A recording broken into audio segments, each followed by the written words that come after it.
Well, microchips could be coming to your place of employment. State lawmakers are now working to stop the move before businesses have their say. Brody Carter joins us live now and more on the freedoms you could lose if the bill doesn't pass. Brody.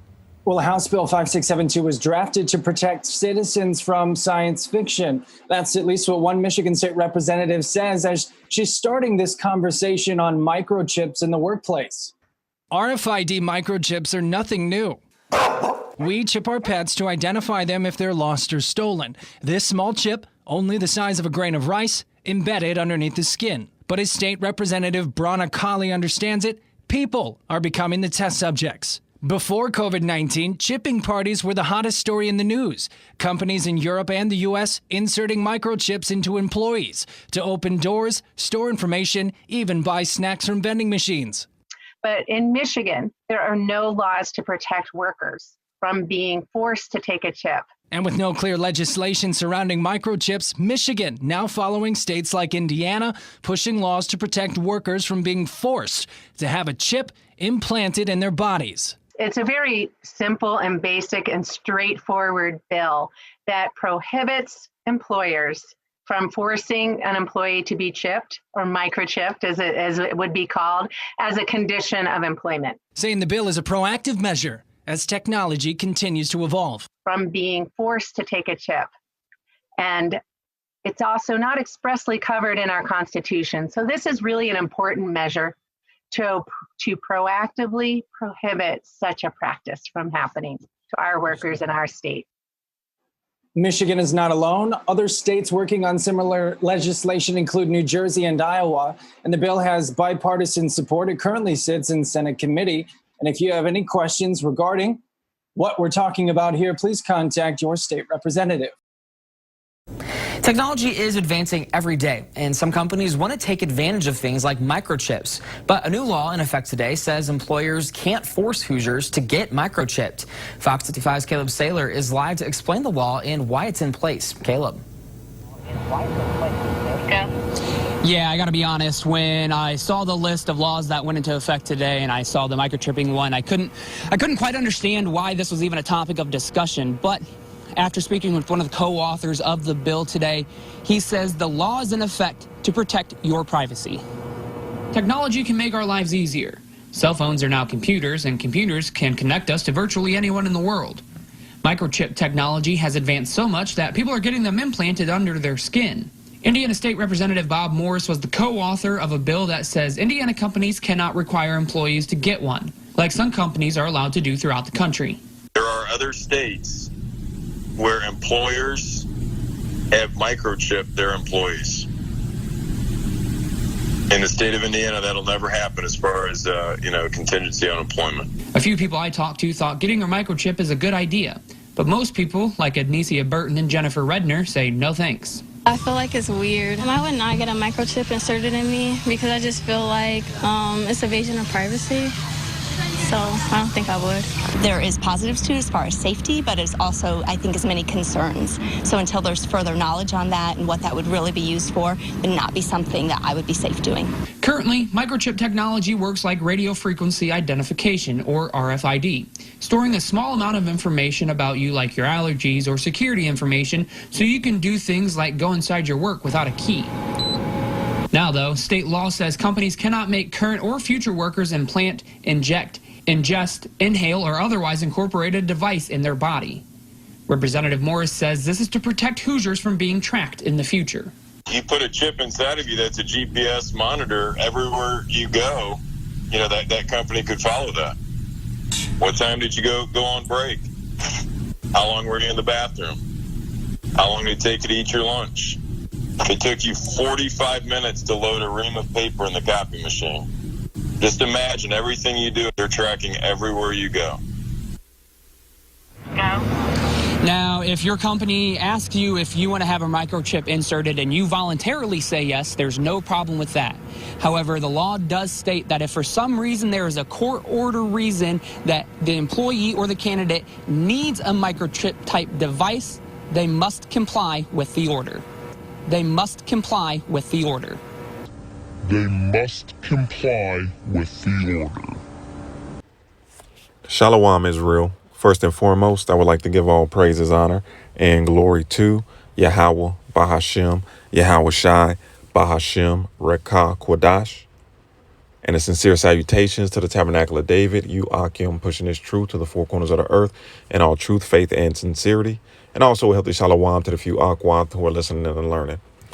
And what a tactical way of introducing the MOTB to the masses. Okay, it feels like 2020 all over again. You know, Sleazy E is at it again. You know, tying the MOTB to the masses, their jobs, man, their livelihood. You know, what a way to grab people's attention. And I look at this as a soft landing, so to speak. And when I say soft landing, a soft landing is a controlled landing of a spacecraft during which no serious damage is incurred. And that's exactly what Esau is trying to do. He's trying to introduce this MOTB with the least amount of pushback. Could you imagine if we were in 2020 again and they passed legislation that said that employers cannot mandate its current employees or newly hired employees to receive that snake venom? It's by choice. That event would have went a whole totally different way. All right. And that's why we say, man, that 2020 was just a quiz, so to speak, a test of what's to come. And I call it a soft landing because in the eyes of the people, it seems like a win. It seems like a win when you read over that legislation. But, what does it say in 2 Corinthians 2:11? Least Satan should get an advantage of us, for we're not ignorant of his devices. So, like I said, it seems like a win. But honestly, it's just introducing the people to the MOTB because companies don't need a mandate to discard or not hire people that don't receive the MOTB. Just a quick scenario. You have two people looking to be employed. Their resume are the same across the board, and they're applying for a company that company wishes to have all of its employees CHIP. And these two applicants, their resume is exactly the same. But there's one difference. One is willing to accept the MOTB and the other isn't. Which person do you think this company is going to hire? As simple as that. And just like Elder Apostle Tahar said in his video, the evidence is overwhelming. The people are gonna, get their panties in a bunch and are going to complain, and it's going to go to the Supreme Court to be ruled on, to see if this is constitutional. And we know the way that the Supreme Court is going to rule, man. All right, because we know Isaiah 10:1 says that woe unto them that decree unrighteous decrees and that write grievousness which they have prescribed. And this is what Sleazy E does, man. He prescribes grievousness with the stroke of a pen. All right, he oppresses the people through his legislation, and there's many examples on of this, and he's going to continue to do so. He's going to continue to do so. So that's why I say, it seems like a win to the people, but all it is introducing the people, introducing the masses to what's to come, the MOTB. And in order to be a part of this man's system, you're going to have to take his MOTB, man. All right. Anyone without the MOTB is basically being obsolete, just like technology. You don't see people driving around with 8 tracks anymore or using VHSs. because why? That technology is obsolete. And the people in Esau's mind, wicked ass mind, that are not sea-hipped are obsolete to his new world order. There's no place for the people. All right. And so I don't get caught up rambling. In Elder Apostles to Heart video, he mentioned a clip of then Senator Joe Biden speaking on at a Senate hearing or at some hearing, speaking on that one day that the people were going to have to vote. Okay. All right. The Senate, the House, whoever was going to have to vote on whether people get sea-hipped or not. And through the spirit and power of Yahweh Bashim Yahushua, I found that clip, man. Constitutional journey did not stop then, and it must not stop now, Judge. And we'll be faced with equally consequential decisions in the 21st century. Can a microscopic tag be implanted in a person's body to track his every movement? There's actual discussion about that. You will rule on that, mark my words, before your tenure is over. Can brain scans be used to determine whether a person is inclined toward criminality or violent behavior? You will rule on that.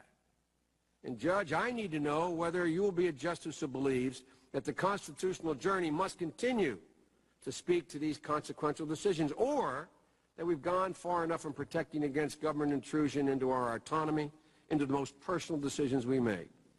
Judge, that's why this is a critical moment. Ecclesiastes 12 and verse 10. Never trust thine enemy, for like as iron rusteth, so is his wickedness. Though he humble himself and go crouching, right. Though he passes legislation so that companies cannot mandate employees to take the MOTB. All right, let's continue on. Yet take good heed and beware of him. And thou shalt be unto him as if thou hast wiped a looking glass, and thou shalt know that his rust hath not been altogether wiped away. Right. Take heed, man. Take the example of 2020. Look at Dr. F now. He's under scrutiny, about to be locked up for the things that he told the people. All right. 2020 was the perfect example, man. The Lord is warning you people. All right. So this lesson doesn't need to be that long. I'm going to end it with, of course, Revelation chapter 13 and starting at verse 16. And he causeth all, both small and great, rich and poor, free and bond, to receive a mark in their right hand or in their forehead, and that no man might buy or sell save he that had the mark, or the name of the beast, or the number of his name. All right. So simple, straight to the point. Lord's willing, this was edifying. Shalom, Israel. Wa abad babal.